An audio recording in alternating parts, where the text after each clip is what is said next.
Good morning, everyone. Class 9, we have already started our chapter 3 of economics, and this chapter is basically telling us about what is poverty and what are its different aspects, और ये सारी चीजें जो है इनके बारे में अपने पढ़ेंगे in this chapter. We have already started it and we have you can say done a major part of it, जिसमें बहुत सारी चीजें अपने लोगों ने समझ ली है कि being poor क्या होता है, उसके अलग अलग एस्पेक्ट्स क्या होते हैं, एंड इसके बाद इसको हमने ये मतलब बेसिकली कौन से सेक्शन है जो बहुत वल्नरेबल होते हैं ऑफ बीइंग पुअर और रिमेनिंग पुअर, और सोशल एक्सक्लूजन कैसे इम्पोर्टेंट रोल प्ले करता है in making people and making them remain poor.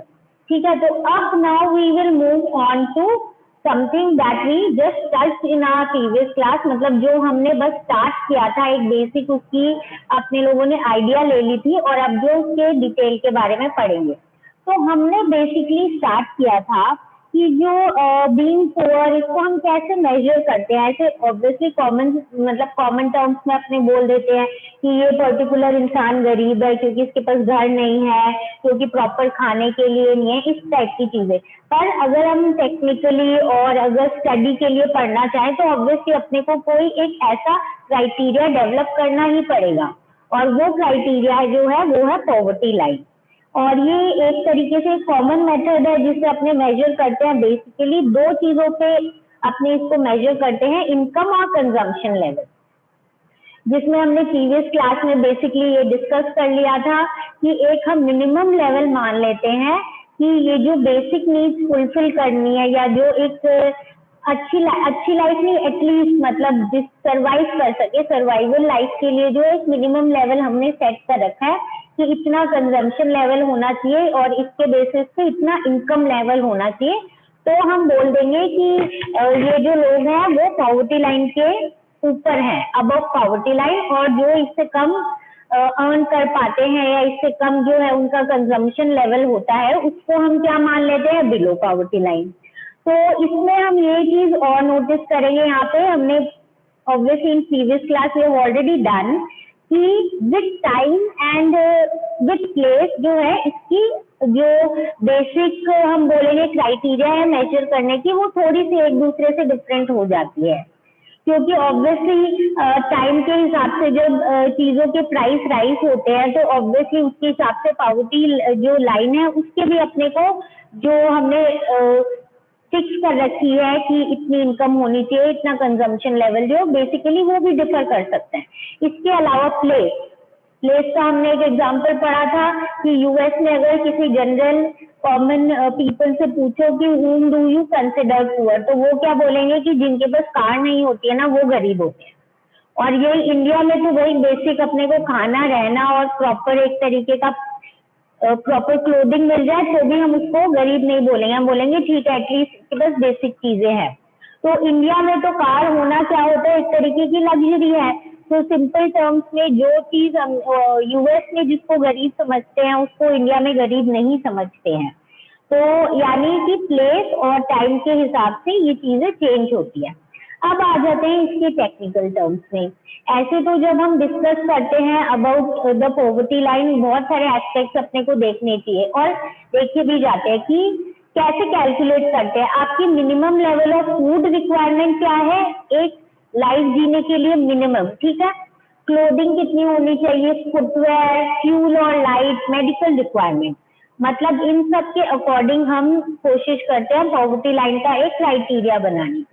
ये जो क्वांटिटीज है इसको हम मल्टीप्लाई करते हैं bye there prices in rupees, ठीक है. तो अब बेसिकली जैसे कि हम देखेंगे कंजम्पशन लेवल के बारे में हम ज्यादा पढ़ेंगे डिटेल में कि आपकी फूड रिक्वायरमेंट जो है वो बेसिक क्या होती है.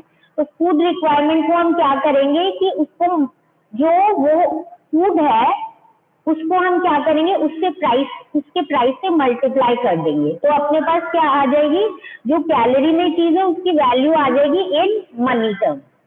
कैसे, सपोज अगर हम बोले कि किसी को भाई इतने किलोज ऑफ व्हीट चाहिए बेसिकली, या कार्बोहाइड्रेट के लिए ये कंटेंट होने चाहिए, बेसिक न्यूट्रिएंट्स जो अपनी बॉडी को चाहिए, बेसिक एकदम तो उसमें हम बोल देंगे कि अगर वीट जो है सपोज 30 रुपीज किलो है, और अगर एक इंसान को सपोज कितने वीट चाहिए 5 kg के, तो उसको 20 मल्टीप्लाइड बाय 5 कर देंगे तो 100 रुपीज हो गया ऑफ वीट।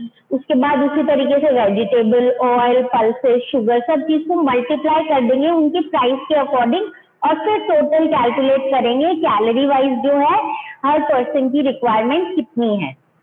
तो इसी जो हम अभी इसकी बात करें, इसी को थोड़ा डिटेल में पढ़ लेते हैं।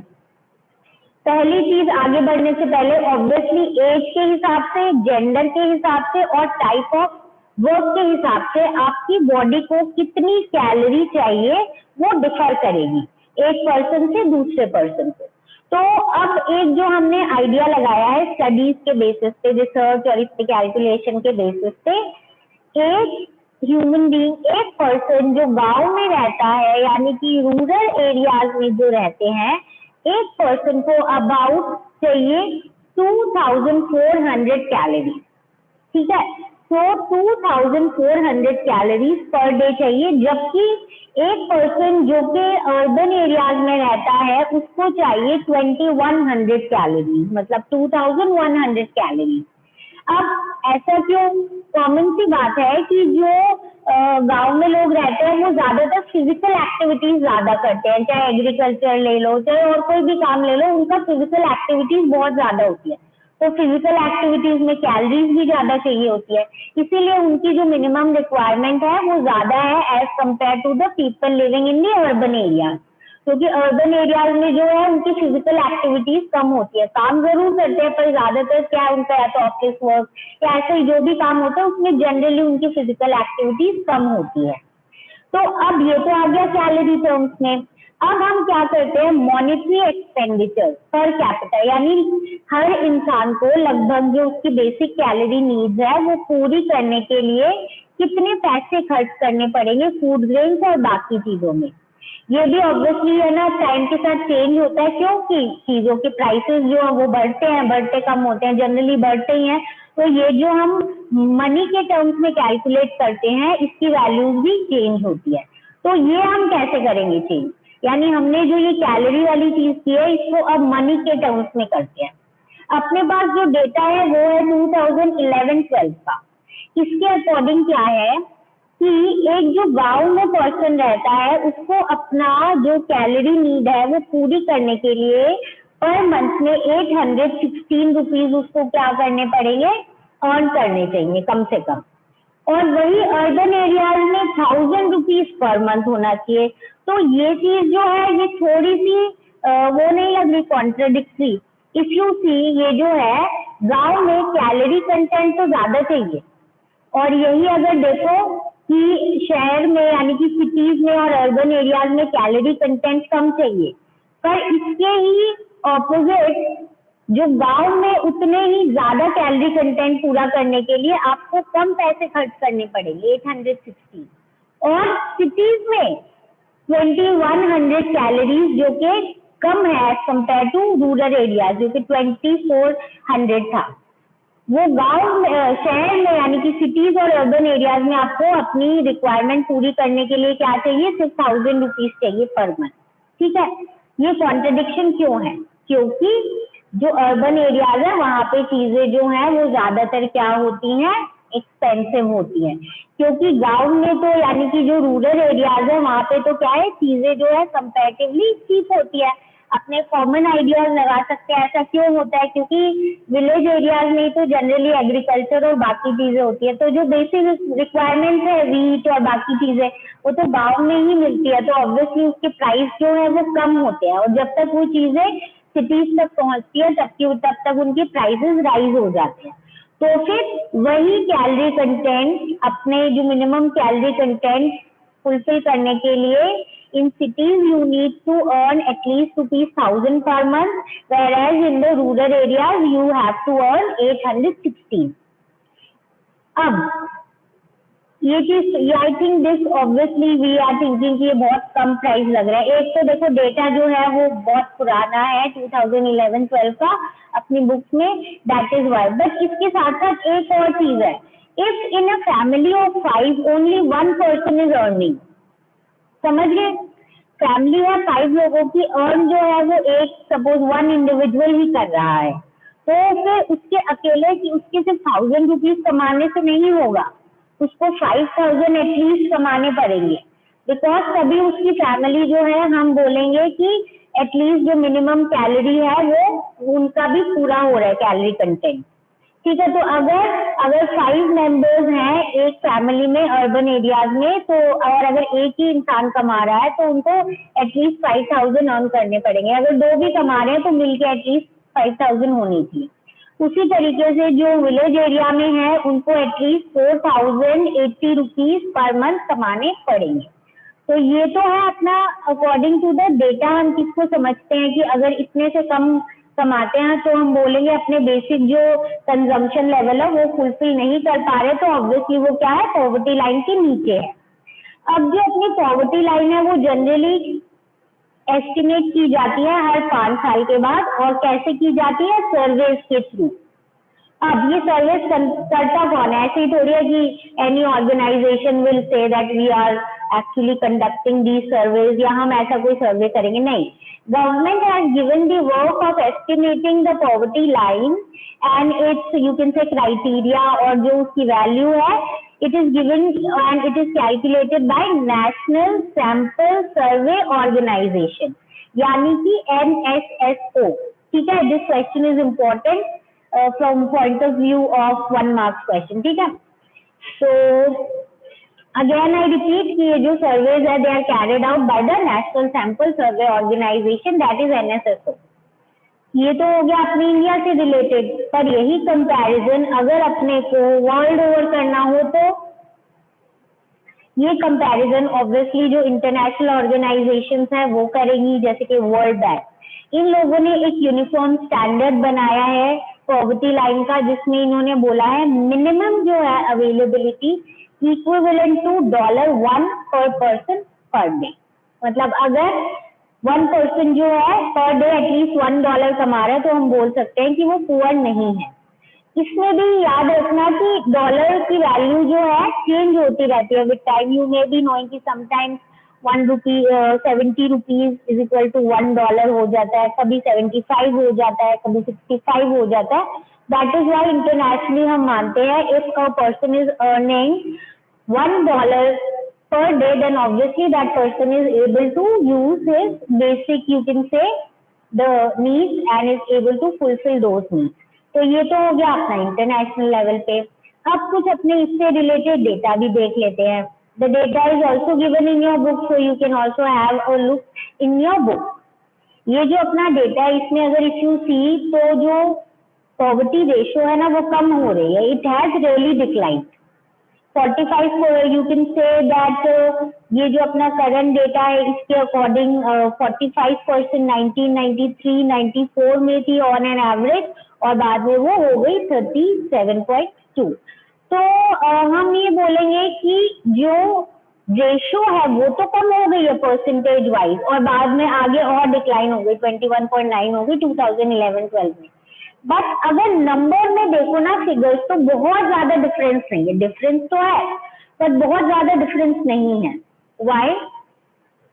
Because with time population has also increase. तो जब पॉपुलेशन इंक्रीज हुई है तो परसेंटेज कम होने से भी जो नंबर ऑफ पीपल है वो ऑलमोस्ट उतने रह जाते हैं। एक अगर सिंपल एग्जांपल ले, इफ आई आस्क यू कि 10% निकालो ऑफ 100 तो उसका 10% आ जाएगा 10। अगर मैं बोलूँ 10% निकालो 1000 के तो द आंसर विल बी 100। तो इसका मतलब क्या, परसेंटेज तो सेम रही, 10% तो सेम था, पर जो नंबर है वो चेंज हो गया, तो उससे क्या नंबर की वैल्यू अलग आएगी। तो सिमिलर इज द केस कि परसेंटेज वाइज तो ज्यादा डिक्लाइन हुआ है, but if we see in terms of number बहुत ज्यादा फर्क नहीं आया है। Now moving on to again the data of this poverty line only. Basically इसमें इन्होंने they are also telling us few other things regarding the this. Let me move on to the next data, and this data again is giving somewhat similar kind of, you can say, explanation to us, in which they are just telling us and we can understand कि जो हमने पिछले slide में और पिछले basically जो explanation है उसमें किया है, तो उसी को इन्होंने अगेन समअप जैसे कर लिया है कि 2 डेकेड्स में अगर देखो तो पॉवर्टी जो है वो डिक्लाइन हुई है और it has decline to a good number.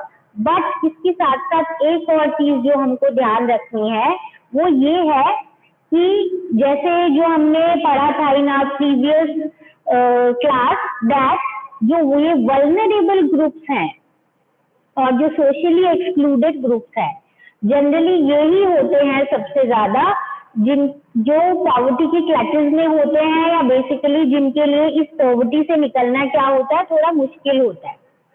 So basically, the proportion of people between poverty line varies to all social groups and economic categories, but we will generally notice कि जो scheduled caste और जो scheduled tribe के groups हैं, यही सबसे ज्यादा क्या होते हैं, पुअर होते हैं। और अगर हम और इसको स्पेसिफिक बना ले तो गांव में हम देखते हैं जो लेबर क्लास है वो लोग ज्यादा गरीब होते हैं और बेसिकली इन्हें ही हम बोलेंगे बेसिक जो नेसेसिटीज है उनकी कमी होती है। They are not able to fulfil those because एक तो ये लोग लैंडलेस होते हैं, लेबरर होते हैं, इनके पास फिक्स जो है जॉब नहीं होती, ना ही इनके पास फिक्स इनकम होती है। एंड सिमिलरली अर्बन एरियाज में भी हम नोटिस करेंगे कि जो ये आगे वाले एक दो और अपने फिगर्स हैं उसमें अपने ये चीज समझ आएगी कि यहाँ पे भी क्या जो कैजुअल लेबर होते हैं अर्बन एरियाज में भी ये लोग क्या होते हैं, ज्यादातर पुअर सेक्शन होते हैं। इसके अलावा सबसे ज्यादा जो पुअर सेक्शन में अगर हम देखेंगे कि सोसाइटी के बेसिस में, वो तो इकोनॉमी के बेसिस पे हो गया कि कौन क्या काम करता है, तो अगर सोशली हम देखें तो शेड्यूल कास्ट और जो शेड्यूल ट्राइब का वो ही सेक्शन ऑफ दी सोसाइटी है जो ज्यादातर क्या होते हैं, पुअर होते हैं। तो मोस्ट वल्नरेबल ग्रुप अगर हम देखें इकोनॉमिक ग्रुप्स में तो जैसे मैंने बोला रूरल एग्रीकल्चर लेबरर्स होते हैं और अर्बन एरियाज में कैजुअल लेबर जो होते हैं। तो एवरेज अगर हम देखें for people below poverty line all over India तो अराउंड क्या हो जाएगा, 30 हो जाएगा। बट अगर हम देखें अगर ट्राइब अगर ग्रुप सोशल ग्रुप वाइज देखें तो जो 100 पीपल है शेड्यूल कास्ट शेड्यूल ट्राइब के उसमें से 48 ज्यादातर क्या होते हैं, पुअर होते हैं। उसी तरीके से अगर अर्बन एरियाज में कैजुअल वर्कर देखें तो 100 में से जो 47 है वो क्या होते हैं, पॉवर्टी लाइन के नीचे होते हैं। तो ये फिगर्स जो अगर हम लैंडलेस एग्रीकल्चर वर्कर्स की देखें तो और खराब हो जाती है 50% और शेड्यूल कास्ट की जो है 43%। इसमें एक चीज और है, डबल प्रॉब्लम कब हो जाती है जब एक पर्सन हो जो शेड्यूल कास्ट भी है और लैंडलेस एग्रीकल्चर वर्कर भी है, तो उसकी सिचुएशन तो और ही खराब हो जाती है क्योंकि सोसाइटी वाइज भी उसको अलग माना गया और इकोनॉमिकली भी वो क्या है, वीक है। उसी तरीके से हम देखेंगे यहाँ पे डबल डिसएडवांटेजेस हो जाते हैं कुछ ग्रुप के। तो ये तो वल्नरेबल ग्रुप जो है ये प्रॉब्लम ये फेस करते हैं। इसके अलावा हम नोटिस करेंगे कि जो ये वल्नरेबल ग्रुप है जो हम मतलब जिनको हम बोलेंगे कि सबसे ज्यादा खतरा होता है ऑफ बीइंग पुअर, इनमें से भी हम नोटिस करेंगे कि पुअर फैमिलीज में भी और पुअर होते हैं, मतलब पुअरेस्ट ऑफ द पुअर। ये कौन होते हैं जनरली, ये वो लोग होते हैं जिनको मतलब कम इम्पोर्टेंस दी जाती है इन लॉट मैनी वे। तो जनरली जो घर की फीमेल होती हैं यानी कि जो विमेन होती हैं वो, और इन्फेंट्स में भी जो फीमेल इन्फेंट्स होती हैं वो, और एल्डरली पीपल, उनपे बहुत कम ध्यान दिया जाता है और उनकी जो बेसिक नीड्स है उसको इतनी इम्पोर्टेंस नहीं दी जाती as compare to the elderly, as compare to the male, चाहे वो बच्चा हो चाहे वो एल्डर हो, ठीक है। तो before going on to understanding this concept better, एक चीज और देख लेते हैं। कुछ स्टडीज के अकॉर्डिंग हमने देखा है कि शेड्यूल ट्राइब्स जो हाउस होल्ड है उनके अलावा बाकी जो 3 ग्रुप्स है, schedule caste, rural agriculture labour और अर्बन कैजुअल लेबर, इन लोगों की पॉवर्टी कंडीशन में थोड़ी सी इंप्रूवमेंट आई है। सिर्फ शेड्यूल ट्राइब में जो है ऑलमोस्ट हम देखेंगे बहुत कम इम्प्रूवमेंट आई है, बाकी जो 3 सेक्शन है उनमें इम्प्रूवमेंट काफी देखने को मिली है, चाहे शेड्यूल कास्ट हो या रूरल एग्रीकल्चर लेबर हो या कैजुअल अर्बन लेबर हो, इनमें इम्प्रूवमेंट आई है। उसके बाद जैसे मैंने बोला कि इन poor families also, there are few things or few people who are considered less important and are, you can say, poorest of the poor. इस चीज को समझने के लिए कि कैसे सोसाइटी में जो पुअर है उनकी फैमिली में भी किसको और निग्लेक्ट किया जाता है और क्यों इम्पोर्टेंस नहीं दी जाती है, we have been given one story and we will go through this story. So again, if you have book, you can open your book and try to understand it better. अब ये story है एक person की whose name is Sivaraman. ठीक है, ये basically Tamil Nadu में south India में रहते हैं एंड बेसिकली एक टाउन है करूर, वहां पे रहते हैं. करूर जो है हैंडलूम के लिए फेमस है, वहां पे हैंडलूम और पावलूम फैब्रिक्स के लिए ये एरिया बहुत फेमस है. और विलेज जो है छोटा सा है, अराउंड 100 फैमिलीज रहती है. शिवारमन कास्ट के हिसाब से तो एक कॉबलर है, पर एक्चुअली में वो काम क्या करता है, एग्रीकल्चर लेबरर का. एंड इमेजिन उसको 50 रुपीज मिलते हैं पर डे के. और वो भी ऐसा नहीं है कि पूरे साल परमानेंट टाइप ऑफ जॉब है उसकी, कभी मिलता है कभी नहीं मिलता है. 5 to 6 मंथ उसको अच्छे से काम मिलता है, उसके अलावा कभी काम मिलता है कभी नहीं मिलता. तो वो ऑड जॉब्स करता है, यानी कि टाउन में जाके जो भी काम मिलता है कंस्ट्रक्शन वर्क के या और कोई भी जो उसको काम मिलता है जिससे वो अर्न कर सके, वो काम करता है. ऑब्वियसली इतनी इनकम से तो चलेगा नहीं, तो जो उसकी वाइफ है शशिकला, वो भी काम करने के लिए जाती है, पर उसको रेयरली काम मिलता है. एक तो काम मिलता नहीं, और अगर काम मिलता है तो वही काम जो शिवारमन करता है, जिसको शिवारमन को जिस काम के 50 रुपीज मिलते हैं, उसी काम के उसको सिर्फ 25 रुपीज मिलते हैं. अब फैमिली सुनो कितनी बड़ी है, 8 मेंबर्स की फैमिली है. शिवारमन जो है उसकी सबसे पहले तो 65 ईयर ओल्ड मदर है, विडो है, इल है वो, उनको घर के काम के लिए, डेली घर के काम के लिए हेल्प की जरूरत है और वो हेल्प करती भी है थोड़ा बहुत, बट शी इज इल. अब नेक्स्ट जो है वो कौन है, 25 ईयर ओल्ड की अनमैरिड सिस्टर है. 4 उसकी चिल्ड्रन है, age between 1 year to 16 years, जिसमें से 3 बेटियां हैं और एक जो यंगेस्ट है वो सन है. कोई भी गर्ल जो इनमें से स्कूल नहीं जाती है, बिकॉज शिवारमन सोचता है कि बुक्स खरीदना और स्कूल के बाकी खर्चे जो हैं वो अफोर्ड नहीं कर पाएगा. ये एक तरीके की लग्जरी है गर्ल्स के लिए, और वो ये सोचता है कि बड़े होके इनकी शादी भी तो करवानी है, तो पैसे जो है एजुकेशन पे क्यों वेस्ट करें. अब इसलिए वो पैसे खर्च नहीं करता उनके एजुकेशन पे.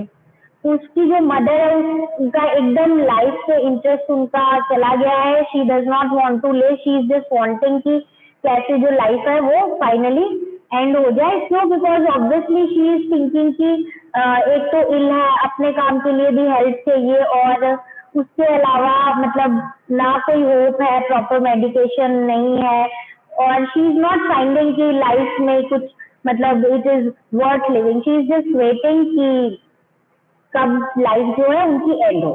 अब जो उनकी सिस्टर है, इसकी शिवारमन की जो सिस्टर है बड़ी वाली जो अनमैरिड है, और एल्डर डॉटर जो है, वो लोग घर का जो काम है उस पर ध्यान रखती है और घर का काम करती है, क्योंकि ऑब्वियसली शशिकला जो है उसकी वाइफ, वो भी बाहर काम करने जाती है. तो शिवारमन जो है इतना होने के बाद भी इसने प्लान बना रखा है कि जब उसका बेटा बड़ा होगा ना स्कूल जाने की एज का, तो बेटे को जरूर भेजेगा स्कूल. ठीक है. और जो उसकी सिस्टर है और उसकी जो वाइफ है, उनकी आपस में बनती नहीं है. क्यों? क्योंकि शशिकला सोचती है कि जो सिस्टर है इसकी शिवारमन की, वो एक तरीके का एक्स्ट्रा बर्डन है, क्योंकि उसके लिए उसकी शादी नहीं हो पा रही है, उसके लिए अच्छा ग्रूम नहीं मिल पा रहा है, क्योंकि इनके पास पैसे नहीं है अच्छे से शादी करवाने के. इसलिए फैमिली इतनी डिफिकल्टी में है, मुश्किल से 2 टाइम का खाना भी इनको मतलब मुश्किल से ये लोग अरेंज कर पाते हैं. बट फिर भी शिवारमन कभी कभी क्या करता है, मिल्क लाता है, किसके लिए, ओनली फॉर हिज सन. तो इस स्टोरी से अपने को क्या पता चलता है, एक फैमिली में कुछ सेक्शन है सोसाइटी, मतलब कुछ सोसाइटी ऐसा मानती है कि कुछ सेक्शन जो है उनको ज्यादा इम्पोर्टेंस देनी चाहिए as compare to the other section. और अदर सेक्शन में जो सबसे ज्यादा हम नोटिस करेंगे जिनको इम्पोर्टेंस नहीं दी जाती है, वो ऑब्वियसली कौन सा सेक्शन होती है, एल्डरली पीपल होते हैं, विमेन होती है घर की, और जो इन्फेंट चाइल्ड या जो फीमेल गर्ल चाइल्ड होती है उसको ज्यादा इम्पोर्टेंस नहीं दी जाती है। तो इस स्टोरी से अपने को कुछ चीजें तो समझ आ गई कि पहले तो हमने ये देख लिया था कि पॉवर्टी जो है कि कौन कौन ज्यादा वल्नरेबल है। उसके बाद हमने देख लिया कि विद इन फैमिली ऑल्सो जो है कौन से लोग हैं जिनको, और पुअर में से भी मतलब वो पुअरेस्ट है। तो इतना होने के बाद now we have to start our new topic and the new topic will be interstate disparities, और उसके बाद हम कंट्रीज का भी थोड़ा कंपैरिजन करेंगे।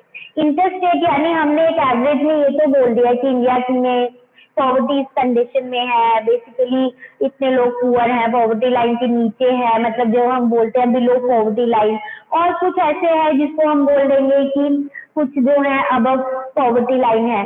पर इतना होने के बाद भी अलग अलग स्टेट में डिफरेंस है कि किसी स्टेट में जो है पॉवर्टी ज्यादा है, किसी स्टेट में क्या है पॉवर्टी कम है।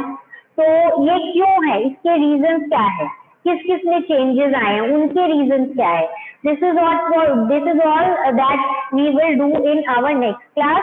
सो this is it for today. We'll actually wind up our class for today. If you have any doubt, feel free to ask, and just give the portion a reading जितना आपने लोगों ने पढ़ा है, so that if you have any problem you can ask me and we'll try to solve all your problem. So this is it for today. Now we'll meet in our next week.